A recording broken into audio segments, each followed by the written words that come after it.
Hello students, how are you all? I just hope that you all are safe at your places. Now students, be regular with your studies, be regular with your assignments and keep sending your pending assignments also. Now students, let's continue chapter number 11, Force, Work and Energy. Earlier I told you about force and its types. Now today you are going to learn about what is work. Okay, now what is work? Whenever we use any force on an object and move that object to certain distance, then it is said that work is done. So work is said to be done when force applied brings about the motion in an object. So here we have an object, or here we have a box, and if this boy moves the box to a distance here, then it is said that work is done. And if the boy doesn't move the box, then it is said that work is not done.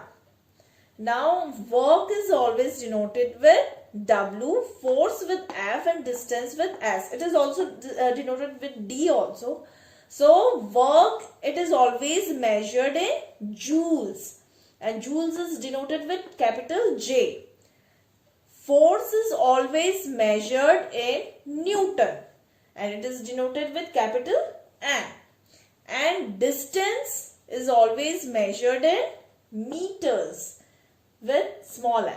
Okay, just like time is measured in minutes, seconds, hour, and length is always measured in centimeter, meter, and distance is always measured in meters and kilometers. Okay. Now students, here we have a numerical, or here we have a question that calculate the work done when a boy applies a force of 10 Newton. So 10 Newton is the unit of force.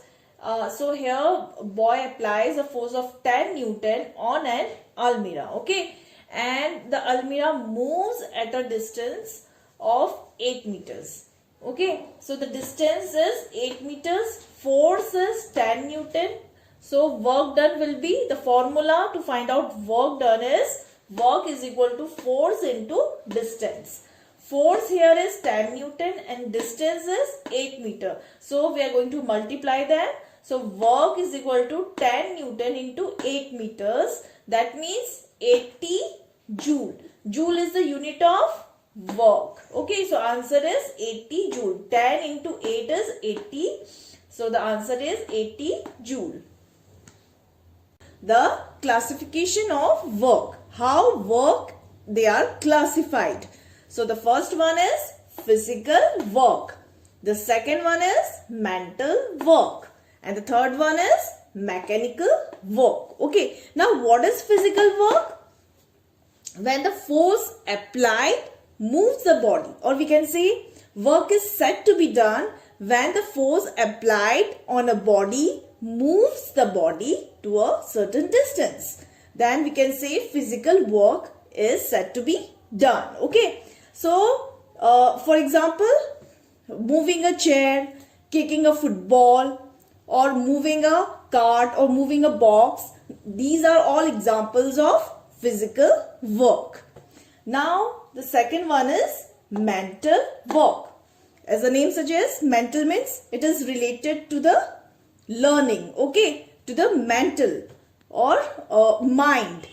Now here we have the work which is done by a mind or through thought process. Okay, for example, learning a lesson is a mental work.